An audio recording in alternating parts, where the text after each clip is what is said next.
Na resposta católica de hoje, gostaríamos de responder à pergunta do Charles. Ele andou conversando com um amigo protestante que lhe apresentou uma tradução do texto a respeito de São Pedro e do seu primado em Mateus capítulo 16, que o deixou um pouco perplexo. A tradução é a seguinte: eu te darei as chaves do reino do céu, e o que proibires na terra terá sido ligado nos céus, e o que desligares na terra terá sido desligado nos céus. Pois bem, segundo o Charles, essa seria a tradução do João Ferreira de Almeida. Eu constatei, numa tradução do João Ferreira de Almeida que eu tenho em casa, que a tradução é diferente. Bom, em todos os casos, a argumentação seria a seguinte, que a partir disso, pelo fato de terá sido ligado no céu, terá sido desligado no céu, no passado, essa argumentação foi apresentada pelo seu amigo protestante, dizendo que o Papa não tem poder nenhum sobre a Igreja. Por quê? Porque o que o Papa faz já foi feito. É um passado. Já foi ligado, já foi desligado. Bom, seja como for, seja esta a tradução que for, o que nós temos na Bíblia é o fato que, claramente, estamos diante de um futuro. Porque o texto grego diz assim, que aquilo que for ligado na terra, ou desligado na terra, estai dedemenon, ou então estai leleumenon. O verbo estai é futuro. Portanto, claramente, nós estamos aqui diante de uma certeza. Jesus está falando de um ministério futuro. O Papa Pedro, portanto, e os seus sucessores, têm poder e poder verdadeiro. Jesus entrega a Pedro as chaves do reino dos céus. Que sentido teria, que outro sentido teria esta passagem da Bíblia? Que chave é essa? Não é? Ou seja, dizer que São Pedro não tem poder porque Jesus não daria o poder a um ser humano é simplesmente um preconceito protestante. Porque, é claro, a visão que os protestantes têm de tudo aquilo que é humano é muito negativa. Vamos nos recordar que Lutero e Calvino tinham uma visão muito negativa do ser humano. Segundo eles, a natureza humana tinha sido completamente destruída e prejudicada por causa do pecado original.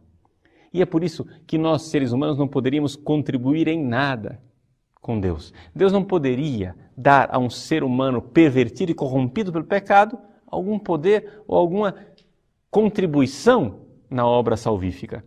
Por isso, para a visão protestante clássica, tudo o que é humano é literalmente ruim. Aliás, eles inclusive usam isso continuamente como sendo a sua linguagem. Ou seja, o meu humano me leva a pecar. É interessante isso. É o humano que leva a pecar? Ou é o pecado original, sua concupiscência, tudo aquilo que é tentação demoníaca? Isso que te leva a pecar, não é o teu humano, porque o teu humano foi criado por Deus. O que foi criado por Deus foi bom e bonito. Portanto, não é o humano que leva a pecar. O que leva a pecar é aquilo que é a invenção de Satanás e a corrupção que nós mesmos criamos. Então existe realmente uma corrupção no ser humano, mas essa corrupção não chegou a afetar a estrutura ontológica, a estrutura do ser. Por quê?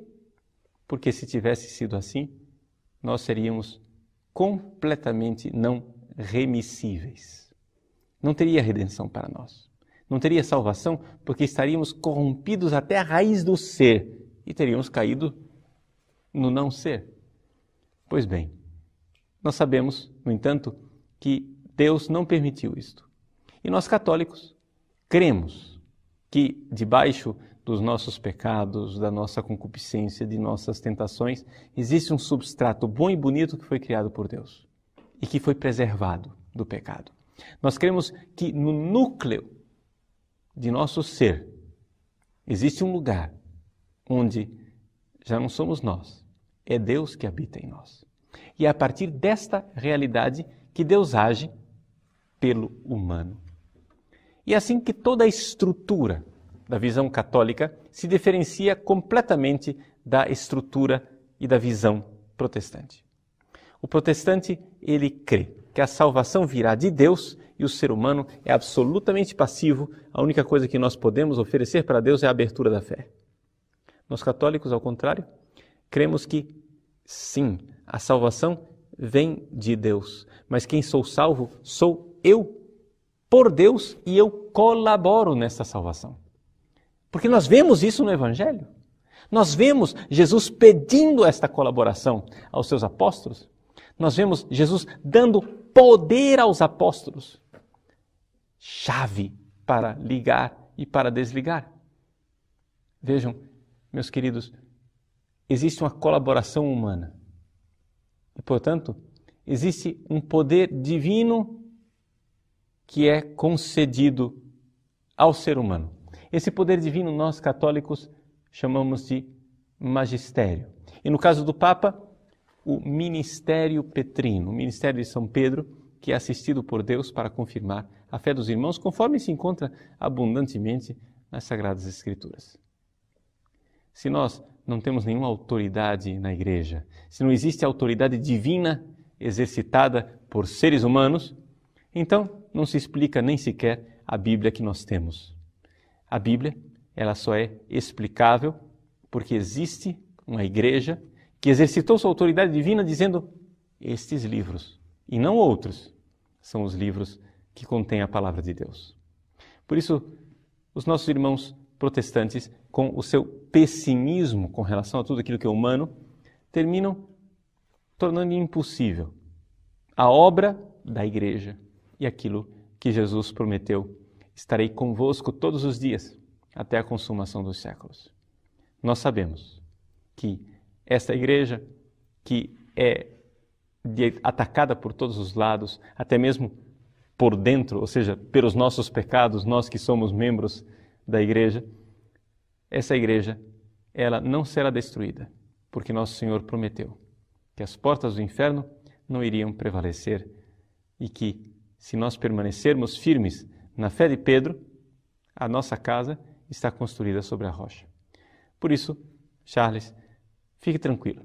A tradução católica de que o que ligares na terra será ligado no céu e o que desligares na terra será desligado no céu tem um profundo fundamento no grego original. Mas não somente isso. Tem um profundo fundamento na fé de 2000 anos da Igreja, aquela fé que era de Pedro e que continua sendo hoje a fé de Bento XVI, ao qual nós estamos unidos em profunda comunhão. Deus te abençoe.